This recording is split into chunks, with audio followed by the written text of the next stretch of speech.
My name is Mumtaza Haranisa, but I go by Azza. I'm from Indonesia and I'm a resident here at IHouse, but I'm also the social media ambassador. And I'm here to interview the lovely chef Abbie. Hi, hello. I hope you're doing well. It's very nice to see you again. Could we start with you telling us a little about yourself, what your role is, where you were before you came to IHouse? Yes, of course. So my name is Chef Abigail Serbins, and I'm the executive chef here at the International House at UC Berkeley. And my background is I'm Filipino by heritage, born and raised in the Philippines, and I moved here in the United States when I was 19 years old, and I've been living here since then. And prior to my job here at the International House, I've been a chef for a corporation, for Compass Group. My last previous job, I worked for the seniors here in the Bay Area. Oh, that's really great. So what drew you to IHouse? Why did you decide to work here? Yes, well, first of all, the name International House really is what draw me into this realm or side of the world.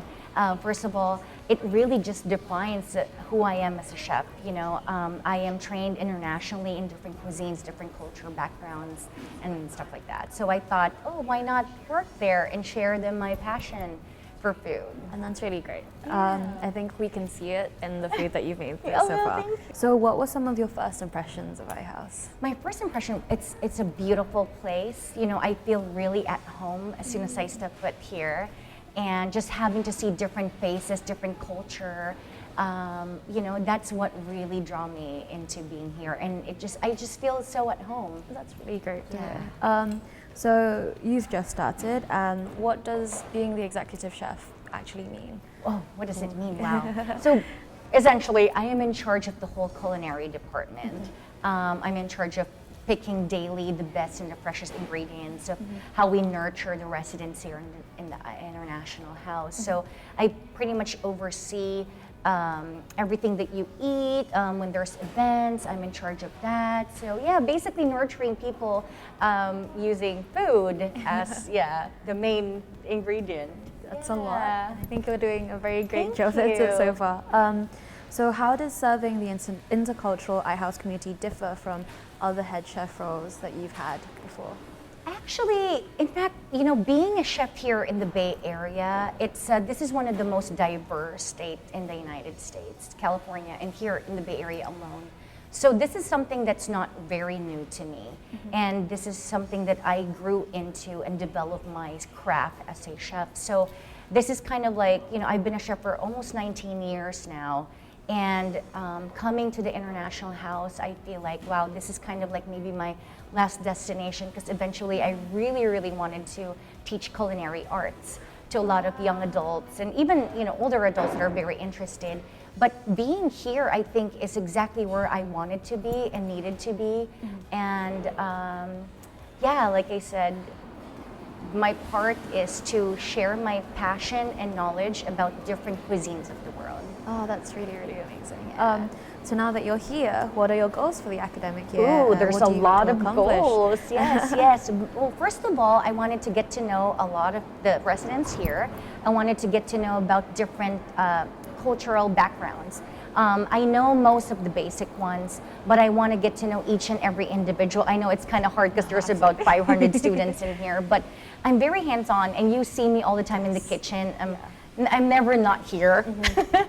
And really, it's because we're trying to come back up to life, you know, and I wanted to showcase every cuisine as much as we can. So my goal is to open all the stations and cater to every single, or not every single, but most, you know, to encompass every single background that we have here. Absolutely. Yeah. And is that what you're most looking forward to, or is That there is anything what- specific? Well, I'm looking forward to, like I said, getting to know a lot of the residents here and their background and what their favorite foods are. Missing home is a number one thing for me, because I've been away from my family for about 15 years now, haven't been back home. So I know how it is to eat your most favorite dish that's not really readily available anywhere.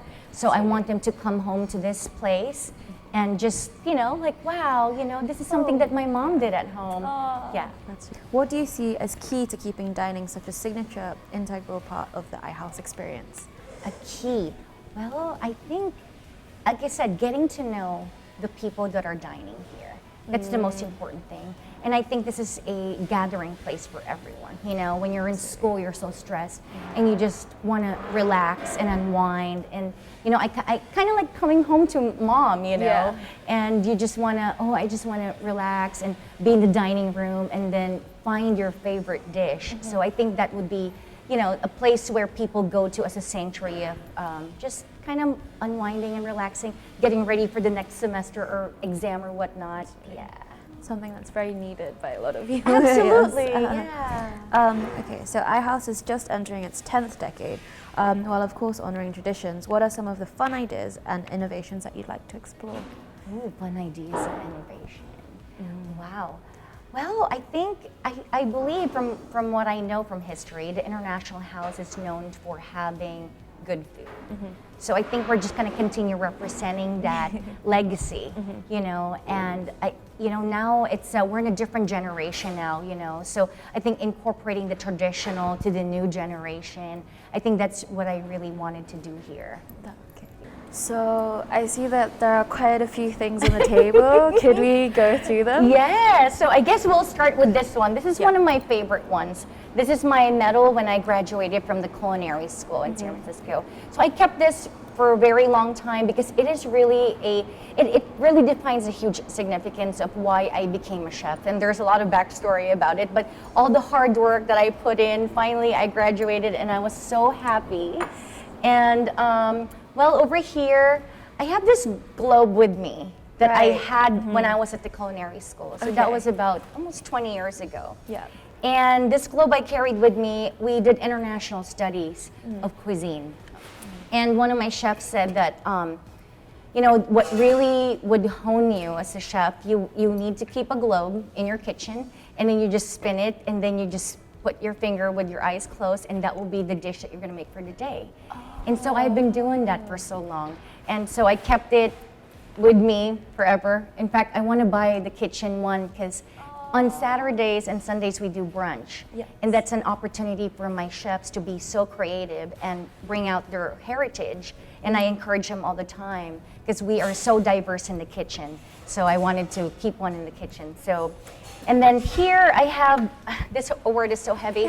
I won this award. It is from a company that I work for, one of the biggest food service company in the world. It's Compass Group. Yeah. And I won the Culinarian of the Year for this award. And for this award, really, I think it represented who I am as a chef. I was working at the senior world when I got this award, meaning, you know, from transitioning from young adults or different walks of life, and then cooking for seniors that has a lot of restriction in their food, not just, you know, gluten-free or whatnot. Yes. Every single day there's a change of cuisine, and for me to incorporate that new cuisine and change it to the traditional but a different style of food, I really put my heart and soul in it. One of the most rewarding things I've done as a chef in my life was this one. And I competed with about 200 chefs to win this award, so it's a big deal, kind of. Yes, absolutely. Congratulations. Yeah, thank you. And there's 2 plates in here. This is from a celebrity chef, Food Network. His name is Guy Fieri, and this is from his TV show called Guy's Grocery Games. So I was invited to be a contestant to one of his shows. So the first event I didn't win, but he gave me this plaque, which is great because I met a lot of chefs in there with different backgrounds. So that's like a really good prize for me. And the second plate is when he invited me back for the second time for a redemption challenge. So I won that show, that challenge, and this is a signature, signed signature from him. So I won $20,000 with Guy Fieri's signature. So yeah, this is the logo when you go to Food Network. It's Guy's Grocery Game. That's So really, that's a good truly one. amazing. And then this one is so neat. And this is a cereal box from the General Mills Corporation. So any cereal box that you see in the grocery stores are mainly made by General Mills. And the Sweeties box really represents all the Olympic champions of the country.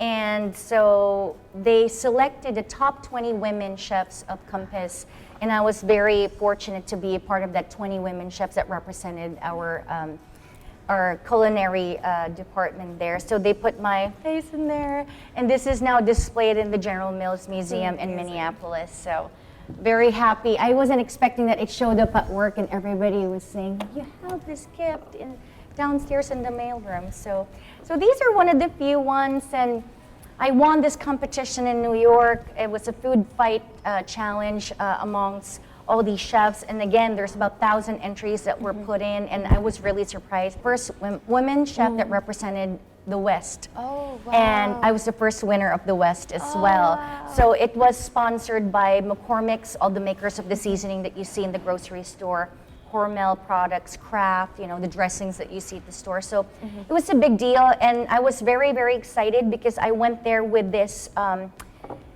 this notion in mind that I'm just gonna represent the Bay Area and who I am as a chef. So I cooked 3 items, which is I went for Indian cuisine, I went for Vietnamese, and I went for American cuisine, which is New Orleans, a lot of food from New Orleans, but a twist of who I am. So you'll see a lot of Asian touches in there, and they've never seen it before, so I won. Yeah, and this hashtag was created for me, if you want to vote for me that time. So this was my poster.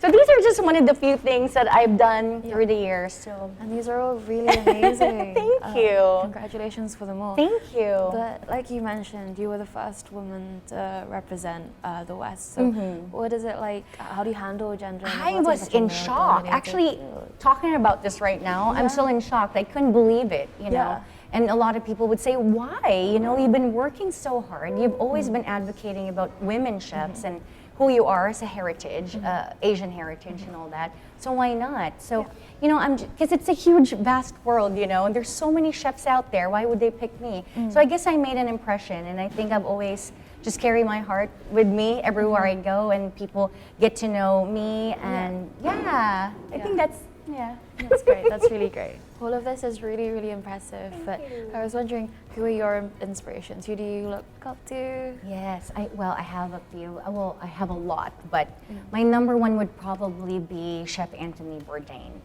And when I was in the culinary school, I read his book that he wrote about the kitchen, and it's not the best one because it really talks about the bad parts of the kitchen. A lot of people would say, why would you want to become a chef? It's so hard, it's so tough. But it really encouraged me to do something to create a big impact on a lot of people.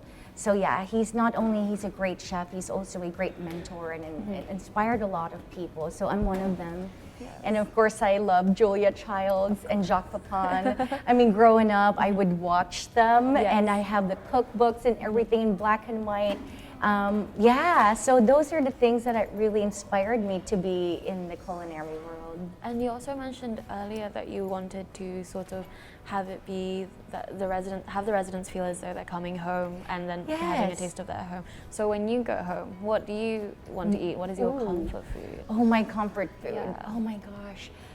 Believe it or not, I love Thai food a lot, and I cook a lot of their soup. I'm a coconut addict and kaffir lime addict. So I just love the combination of all the sweet and sourness and the spiciness and stuff like that.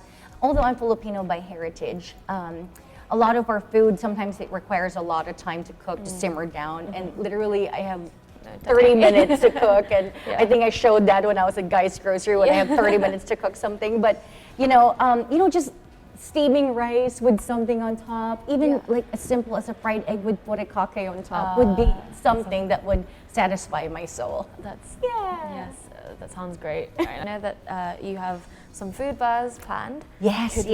So the most one that I'm very, very much looking forward to is the noodle bar. So basically the noodle bar, we will start with maybe making ramen, and we can do the pho station, so ramen's from Japan, and we can migrate to Vietnam, and then we can go to Indonesia and make the laksa, and then the Philippines we can do the Pinoy mami, and then we can migrate to different parts of Europe. So I know maybe there's not a lot of noodle bars in Europe, but I'm sure I can come up with something with a broth, with some vegetables and whatnot. So that is the most exciting thing I'm looking forward to. And then is there also a boba? Yes, and then also for the sweet tooth lovers, Yes. well, yeah, I am thinking of doing a boba bar or even like a smoothie bar. Oh, wow. There's so many great ingredients that we have right now here, and everywhere I look here in the Bay Area, there's there's like a pop-up place with the weirdest fruit that you cannot ever think of. Like for example, like avocado shake, right? I don't know if you've heard of it, but we tested a recipe out and we didn't tell anybody, and they thought, oh my gosh, this is so good.